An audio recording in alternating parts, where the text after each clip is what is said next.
Muslim ya, dikatakan Muslim karena Muslim ini, jadi teman-teman jangan Muslim Islam ngaku-ngaku, bukan. Muslim itu adalah orang yang berserah diri. Kenapa Umi selalu mengatakan bahwa semua nabi itu adalah Muslim? Karena semua nabi adalah manusia-manusia yang berserah diri kepada ketetapan Allah, mengikuti segala perintah dan menjauhi segala larangannya. Kenapa? Itu yang dikatakan bahwa semua nabi pun adalah Muslim, karena semua nabi adalah orang-orang yang berserah diri, seperti itu.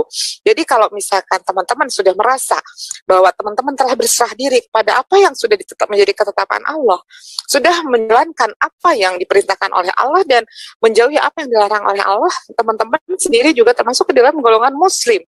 Seperti itu. Hanya satu dosa yang tidak diampuni Allah. Tadi sudah Umi katakan di dalam Quran surat An-Nisa ayat 116, Allah tidak akan mengampuni dosa syirik, yaitu menyekutukan Allah dengan Allah yang lain.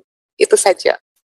Oke Bu, terima kasih. Tapi saran saya tadi, ada baiknya sih kalau Ibu juga mempelajari akidah Ibu juga sebelum ya berargumentasi seperti tadi. Saya paham sih itu hanya sekedar pertanyaan, tapi untuk bagusnya juga ada komparasi yang sama buat Ibu. Terima kasih Bu.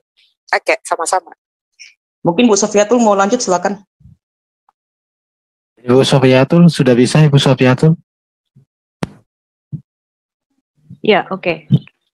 Aku mau balik ke tadi yang antara Arumi dengan Umi Dini mengatakan tentang roh. Jadi kalau di dalam Alkitab kita, yang namanya roh itu dari kata ruah, yang artinya bisa berarti angin.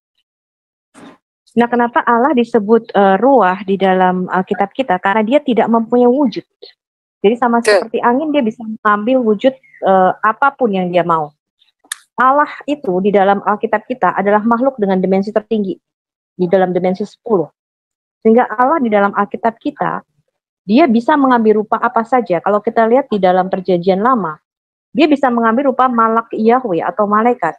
Dia bisa mengambil rupa manusia, exactly, kita akan tunjukkan ayatnya. Dia bisa mengambil rupa tumbuhan, ketika dia menampakkan diri di Keluaran 3 kepada Musa dalam bentuk semak yang menyala. Dia bisa mengambil rupa gumpalan asap di Kejadian 15. Dia bisa mengambil rupa tiang awan dan tiang api. Dia bisa mengambil rupa hewan, burung merpati. Makanya tadi yang dikatakan di Wahyu, itu adalah penglihatan di dalam roh yang dikatakan anak domba yang bertanduk 7. Kenapa? Karena itu mempunyai makna. Jadi roh itu bisa mengambil rupa apa saja, sebab itu yang disebut dengan Almighty atau Maha Kuasa. Sekarang saya mau bicara mengenai simple. Tadi sudah ditegaskan bahwa perbedaan antara teologi Islam dengan Kristen atau di dalam Alkitab, bahwa di dalam Alkitab kita Allah itu mempunyai roh. Roh itu artinya hayat ilahi atau nafas ilahi. Di dalam Alkitab kita disebutkan the breath of God, hembusan nafas. Mazmur 33 ayat 6 dikatakan, tadi Umi Dini sempat mengutip bahwa segala sesuatu diciptakan melalui firman. Bukan hanya firman, di dalam Alkitab kita segala sesuatu itu diciptakan melalui firman dan hembusan nafas Allah atau roh Allah. Ya, itu Mazmur 33 ayat 6. Jadi Tuhan menciptakan itu dengan dua, kalau boleh dibilang adalah dengan dua atributnya, ya, dengan firman-Nya dan dengan rohnya. Itu jelas di dalam Alkitab kita. Nah, roh itu adalah hayat ilahi, nafas ilahi, atau yang kita sebut dengan sumber hidup ilahi. Nah, apa yang membedakan kalau suatu benda itu tanpa roh, arti dia benda mati. Nah, ini yang kemarin kita bahas waktu itu dengan Rob Christian, ya, di dalam ayat-ayat di Al-Quran, bahwa kata ganti yang digunakan untuk Allah adalah ma, yang artinya it, ya, benda, sesuatu, bukan man. Jadi kalau man itu adalah sesuatu living one, sesuatu yang hidup. Nah, maka kata ganti yang digunakan harusnya man, kalau Allah itu merupakan sesuatu yang hidup. Ya, tapi ternyata kata gantinya adalah ma. Nah, kalau di dalam Alkitab, Allah itu memiliki roh, karena dia disebutkan Bapa segala roh atau sumber kehidupan. Ya, maka dikatakan segala sesuatu berasal dari Bapa. Ya, Bapa segala roh, artinya semua roh itu berasal dari Dia. Nah, ini perbedaan-perbedaan pemahaman kita di dalam siapa sih sebenarnya Allah di dalam Alkitab dengan Allah yang Anda pahami. Itu yang mau aku tegasin aja, Umi Dini. Oke. Terus kalau tadi kutip apa? Firman, ya, tapi firman udah dijelasin panjang lebar sih sama Dania. Jadi kalau di dalam Alkitab antara firman dengan berfirman itu memang kita bedakan. Jadi firman itu bukan berarti terus menjadi gunung atau menjadi matahari dan sebagainya. Itu Allah berfirman gitu. Tetapi firman yang dimaksud di sini itu memang benar-benar dafar Elohim, artinya itu adalah hikmat ilahi, kecerdasan ilahi yang ada di dalam diri Allah yang satu dengan Allah. Nah, itu di dalam Alkitab kita itu mewujud seperti yang dikatakan di Kejadian 3 ayat 8, di mana sang firman itu berjalan di dalam taman di Eden. Jadi sang firman ketika mereka mendengar firman Allah, suara Allah, itu dalam wujud, dia mewujud, dia bisa melangkah ya dalam rupa manusia di taman di Eden. Kemudian aku kasih 2 contoh lagi, Kejadian 15 ayat 1, di mana datanglah firman Tuhan, dafar Elohim itu kepada Abraham dalam rupa suatu penglihatan. Ya, dalam penglihatan dan dia bisa menggandeng Abraham ini keluar. Kemudian yang terakhir saya kasih referensi 1 Samuel 3 ayat 21 ya, di mana dalam suatu penglihatan Tuhan menampakkan diri kepada Samuel lewat perantaraan firman-Nya. Jadi yang namanya dafar. Selamat malam. Kenapa? Iya Pak. Telepon. Halo? Itu Bang Erben lagi terima telepon. Ya, lanjut Soalnya. Iya, jadi seperti itu Umi Dini. Jadi itulah perbedaan pemahaman mengenai firman dengan berfirman di dalam kekristenan yang kita pahami. Nah, silakan boleh dilanjutkan. Oke, terima kasih ya Bu Sofi ya. Jadi begini, tadi Umi sudah mengatakan Umi tidak mengatakan apa yang dikatakan Bu Sofi. Bahkan Umi mengatakan semua makhluk yang ada di muka bumi ini adalah berawal dari firman, berawal dari dafar, begitu kan? Sama seperti apa yang Bu Sofi barusan katakan, bahwa yang benda mati itu adalah itu tidak bernyawa, tidak hidup ya. Tapi yang Umi sebutkan adalah bahwa semua makhluk yang, kalau Umi bicara semua makhluk artinya adalah yang hidup di muka bumi ini berawal dari firman. Jadi bukan hanya Yesus yang berawal dari firman. Di dalam Al-Qur'an dikatakan kun fayakun. Jika Allah sudah berfirman, sudah berkata, maka akan terjadilah seperti itu. Kemudian tadi mengenai Allah dapat berwujud seperti ciptaan begitu. Ini akan Umi ini juga bantah juga dengan ayat-ayat dari kitab sendiri ya. Di dalam Keluaran pasal 9 ayat 14. Sebab sekali ini aku akan melepaskan segala tulahku terhadap engkau sendiri, terhadap pegawai-pegawaimu dan terhadap rakyatmu, dengan maksud supaya engkau mengetahui bahwa tidak ada yang seperti aku di seluruh bumi ini. Kemudian di 1 Raja pasal 8 ayat 23, lalu ia berkata, ya Tuhan Allah Israel, tidak ada Allah seperti engkau di langit dan di atas bumi, di atas dan di bawah bumi. Ya Allah Tuhan Israel, tidak ada Allah seperti engkau di langit, di atas dan di bumi, di bawah bumi. Engkau yang memelihara perjanjian, yang kasih setia kepada hamba-hambamu yang dengan segenap hatinya hidup di hadapanmu. Kemudian di Yesaya 46 ayat 5, kepada siapa kamu hendak menyamakan aku, hendak membandingkan aku, mengumpamakan aku sehingga aku sama? Itu pertanyaannya. Kemudian ada juga di jangan melebar dulu. Satu lagi, kemudian di Yesaya 46 ayat 9, ingatlah hal-hal yang dahulu dari sejak purbakala, bahwasanya akulah Allah dan tidak ada yang lain, akulah Allah dan tidak ada yang seperti aku. Ini aku ambil dari kitabnya teman-teman sendiri, bahwa Allah itu tidak sama dengan ciptaannya, apalagi menyerupai wujud manusia. Begitu kan, seperti apa yang diajarkan di dalam Islam. Manusia itu tidak diperkenankan berhayal pun tidak diperkenalkan menghayal tentang seperti apa sih wujud Allah itu, tidak. Dan jadi sangat-sangat berbeda kalau di dalam ajaran teman-teman, bahwa Allah itu menyerupai wujud manusia, bahwa Allah itu menemui Musa secara nyata, begitu kan. Dan ini terbantah dari isi kitab Perjanjian Lama sendiri, bahwa di sini tadi Umi sudah bacakan ada beberapa ayat yang menyatakan bahwa Allah itu tidak sama dengan makhluk ciptaannya. Ya. Oke, silahkan. Jadi ayat-ayat di dalam Alkitab itu memang mengatakan Allah itu tidak ada yang menyerupai Dia. Betul. Siapa yang mengatakan Allah itu manusia? Itu kan datang menyerupai wujud manusia. Allah itu. Umi Dini, jangan disela dulu ya, biarkan dulu Ibu Sofi.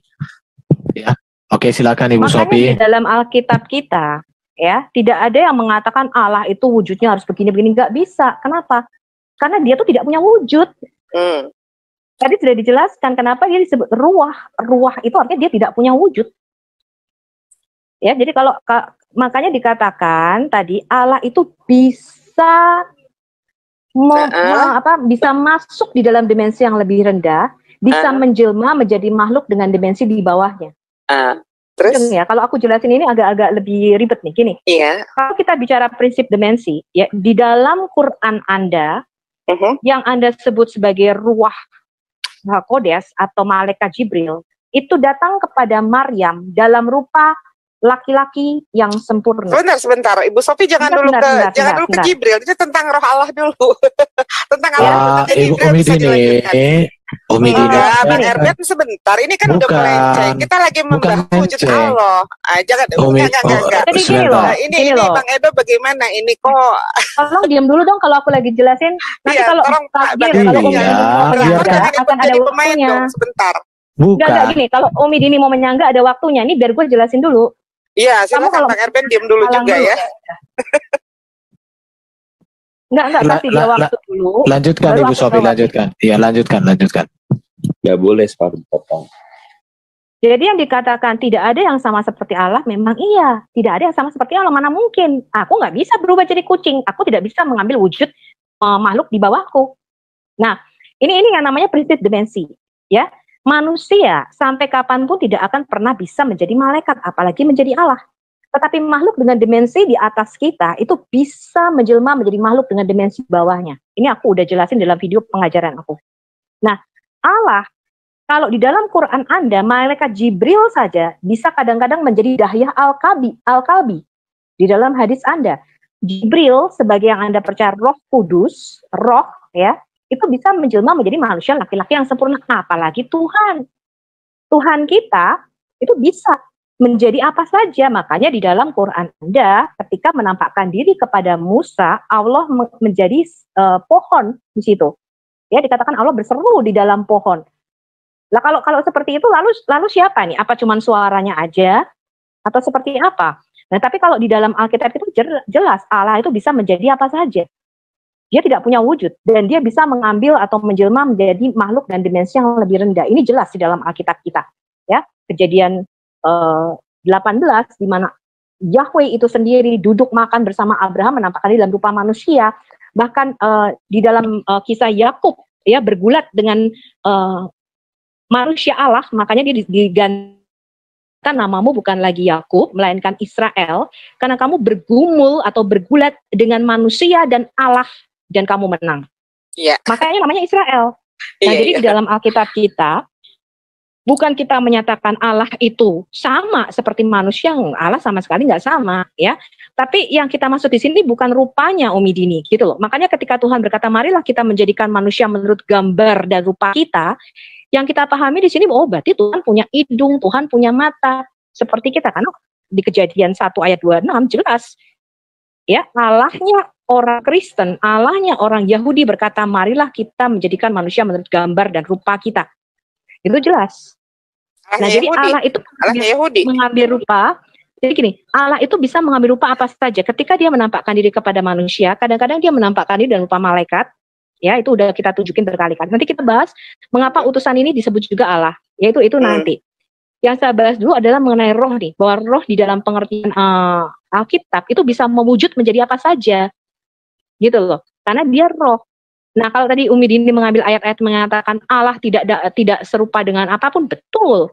Ya, Allah itu tidak ada yang bisa menyamai dia, nggak ada yang seperti Tuhan. Nah, kenapa dia disebut Maha Kuasa? Karena dia sebagai makhluk dengan dimensi tertinggi, dia bisa menjelma menjadi apa saja dan dia bisa menjadi berapa saja. Makanya kalau Anda dialog dengan Yahudi, dia akan mengatakan Allah itu Ensof, makanya menggunakan kata jamak di dalam Elohim. Kenapa? Karena dia tidak bisa dihitung. Jadi 6 dimensi di atas kita yang kita sebut dengan hyperdimension itu nggak bisa dihitung. Itu namanya dimensi roh. Roh itu tidak terbatas ruang dan waktu. Nah, tadi saya sudah tunjukkan apakah Allah bisa menjelma menjadi apa saja di dalam Alkitab kita jelas.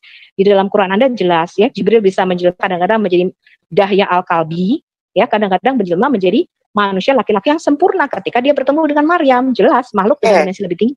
Jadi makhluk dengan dimensi di bawahnya. Oke. Itu adalah Jibril ya. Itu adalah Jibril sebentar ya. Itu adalah Jibril. Tetapi Umi di sini tidak mengambil referensi dari mana-mana loh. Ini Umi yang ambil referensi dari Perjanjian Lama ini. Dari Perjanjian Lama yang mungkin dari kitabnya Yahudi ya. Di sini sudah sangat jelas, tetapi kenapa tadi ada Allah yang disamakan dengan Allah itu adalah gunung batu, Allah itu adalah api, tiang api, begitu kan? Tiang awan. Nah ini justru yang sangat bertentangan dengan kitab-kitab yang ada di Keluaran, Raja, Yesaya tadi, begitu. Allah tidak gini Umi Dini. Ketika kita mengatakan Allah sebagai roh, itu dia dapat menampakkan diri atau mewujudkan dirinya dalam rupa apa saja. Bukan kita menyamakan, oh berarti gunung batu itu Allah, bukan. Dia bisa mengambil rupa, mudeng ya. Bukan berarti gunung batu itu adalah Allah. Kalau di dalam Alkitab kita, Allah itu adalah terang. Allah itu adalah api yang menghanguskan, ya Allah itu segala-galanya dalam segala-galanya. Jadi semua esensi di alam semesta ini ditarik dari Dia. Jadi kalau Umi Dini mau belajar mengenai Yahudian, yang namanya Yesus disebut Firman, Alef dan Taf atau Alfa dan Omega. Segala sesuatu itu diciptakan dari kombinasi huruf-huruf ini, dari kalamullah ini. Karena Yesus itu merupakan firman-Nya Allah itu sendiri yang sudah ada sejak kekal. Ketika segala sesuatu diciptakan, itu didapat dari kombinasi, ditarik dari esensinya Allah. Maka ketika di Kejadian 1 ayat 26 di dalam Alkitab kita dikatakan, marilah kita menjadikan manusia, menciptakan manusia menurut gambar dan rupa kita, yang keluar itu maskulin dan feminim, laki-laki dan perempuan. Maka di dalam Alkitab kita jelas Allah itu tidak bergender. Dia bukan laki-laki, bukan perempuan. Betul. Tapi ketika di dalam Quran Anda Allah laki-laki, Umi Dini. Dan itu kita bisa buktikan dari ayat-ayat di dalam Quran Anda. Gimana Allah laki-laki? Silakan ditunjukkan. Aku jelaskan dulu. Silakan ditunjukkan di mana yang menurut Ibu Sofi di dalam Al-Quran dinyatakan bahwa itu Allah laki-laki. Bahkan sudah Umi katakan tadi, umat Islam sangat tidak diperbolehkan menghayal atau mengimajinasikan wujud Allah itu seperti apa, seperti manusia kah, seperti tiang awan kah, seperti gunung batu kah, tidak. Apalagi mengenai masalah gender, tidak ada Al-Quran menyebutkan gendernya Allah. Ketika kita mengatakan Allah adalah gunung batu kita, Allah adalah gembala kita, di dalam gambaran orang Kristen, kita tidak memandang Allah ya, terus sebuah gunung seperti itu, ada gunung batu, itu Allah kita, bukan. Allah itu di dalam Alkitab kita ini kalau saya boleh bilang ya, di dalam Alkitab kita Allah itu menyebut dirinya sebagai Bapa. Dia menyebut dirinya sebagai ibu. Dia menyebut dirinya sebagai kekasih kita. Dia menyebut dirinya sebagai suami kita. Dia menyebut dirinya sebagai mempelai laki-laki. Kenapa? Karena Allah itu adalah segala-galanya di dalam segala-galanya. Makanya dia berkata ketika Musa berkata, siapa namamu di Keluaran 3? Allah berkata, aku adalah aku. Artinya I will be what I will be. Artinya aku akan menjadi apapun yang aku inginkan. Whatever I want, I can. Itu maksudnya. Jadi Ehyeh Asyar Ehyeh atau I will be what I will be. Itu artinya aku dapat menjadi apa saja yang aku inginkan. Bukan berarti dia sama, nggak ada yang sama. Gue nggak bisa menjadi apa saja yang aku inginkan. Aku tidak maha kuasa. Nah, kemudian kalau tadi dikatakan kalau di dalam Islam ini perbedaannya ya. Islam kan mempercayai Allah itu di atas arsy, ya. Tapi di dalam Alkitab tidak demikian, Umi Dini. Allah itu disebut Bapa yang ada di surga. Dia bersemayam di in the high and lofty place, artinya di tempat tinggi dan kekekalan. Tapi Allah disebut juga Immanuel, Allah yang bersama kita. Jadi Allah itu sekarang ada di sini, omnipresent. Tetapi Allah juga disebut Allah yang di dalam kita. Jadi bagi iman Kristen yang namanya perwujudan Allah itu bukan terus hanya ada bisa satu kemudian di atas tahtanya dan terpisah dari kita, enggak. Di dalam teologi kekristenan, di dalam teologi Yahudi, ya Allah itu Allah yang ada di surga. Mbak Sofia tuh sebentar, jangan mengkaitkan dengan Yahudi karena sudah jelas Yahudi itu menolak tentang Yesus itu. Bahkan di dalam keyakinan Yahudi, Yesus itu hanyalah tokoh fiktif. Yahudi sudah sangat jelas menyatakan. Jadi begini loh, Umi Dini mungkin Umi Dini hanya gini, tidak ada orang Yahudi yang bertentangan dengan kekristenan, ya. Oh, ya? Karena kekristenan itu, sebentar ya, saya mau jelaskan. Semua penulis, sebentar, jangan disela dulu. Sebentar, satu-satu. Karena ini klaimnya luar biasa. Ya, aku jelaskan ya. Jadi kalau Umi Dini mengatakan Yahudi bertentangan dengan Kristen, itu bohong besar, ya. Sekarang saja ada banyak sebentar. Iya, itu kata Yahudi yang sekarang di sini gitu loh. Ya. Kenapa aku bisa mengatakan demikian? Semua murid Yesus adalah orang Yahudi. Semua penulis Alkitab Perjanjian Baru kecuali Lukas adalah orang Yahudi. Jadi perjanjian baru dari Matius sampai Wahyu itu bukan orang Indonesia, bukan orang Malaysia, bukan orang Arab yang nulis, itu orang Yahudi. Jadi kalau dikatakan orang Yahudi bertentangan, ya, dan tidak mengakui, salah besar. Kekristenan itu berasal dari Yahudi, bahkan kekristenan itu selama 160 tahun, ya, pada waktu itu sebelum ada pemberontakan Bar Kokhba pada waktu itu ibadahnya di sinagog, di dalam ibadah satu atap dengan tempat ibadah orang Yahudi. Kekristenan itu disebut mazhab Yahudi, sama seperti Farisi, Saduki, Esene. Ya, kita disebut jalan Tuhan, sekte jalan Tuhan, salah satu sekte daripada mazhab Yahudi. Jadi tidak benar kalau dikatakan orang Yahudi bertentangan dengan kekristenan. Kekristenan itu akarnya Yahudi. Nah, aku nggak mau bahas itu ke situ dulu. Ya, aku cuma mau meluruskan karena Om Dini terlalu terbrainwash dengan si Valen. Ya, nah. Kalau mengatakan apakah ada orang Yahudi yang tidak, sampai sekarang juga memang ada orang zaman Yesus, sampai sekarang juga ada orang Yahudi yang tidak menerima Tuhan Yesus, tetapi itu tidak semua gitu loh. Murid-murid Yesus semua orang Yahudi gitu loh. Kalau makanya Umi Dini harus belajar lengkap dulu. Semua Alkitab Perjanjian Baru yang menulis adalah orang Yahudi. Gitu loh. Jadi Yohanes itu orang Yahudi, itu bukan orang Jawa atau orang Sumatera. Oke, silakan teruskan. Ya, nah jadi itu tidak benar. Jadi saya meluruskan supaya tidak ada framing yang salah nih ketika kita bicarakan, kesannya kan kelihatannya Perjanjian Baru nih yang nulis orang Amerika gitu kan. Enggak, itu semua orang Yahudi. Matius itu Matiyahu, orang Yahudi. Ya, Lukas itu, kecuali Lukas ya, Lukas ada turunan Yunaninya. Tapi yang lain penulis Alkitab, Paulus itu lebih ketat lagi. Itu suku Benyamin, orang Farisi. Iya, Paulus Farisi. Ya, aku cuma mau menjelaskan bahwa tidak benar kalau di framing orang Yahudi bertentang. Yahudi yang mana dulu nih? Jelas saja tidak semuanya menerima Yesus, karena Paulus berkata ada beberapa cabang orang Yahudi asli yang dipatahkannya ketidakpercayaan mereka. Itu membuat bangsa-bangsa itu dicangkokkan masuk ke dalam pokok zaitun sejati. Jadi ketidakpercayaan orang Yahudi yang menolak Yesus itu membuat Injil diberitakan kepada bangsa-bangsa lain. Dicangkokkan bangsa-bangsa kita ini yang harusnya orang-orang yang tidak bersunat, orang-orang yang tidak mendapat bagian keselamatan, dicangkokkan ke dalam pokok zaitun sejati, kata Paulus, yaitu apa? Yesus Kristus, ya. Karena apa? Karena ketidakpercayaan mereka. Jadi pokok zaitun sejati itu adalah Yahudi, makanya dikatakan keselamatan datang dari bangsa Yahudi.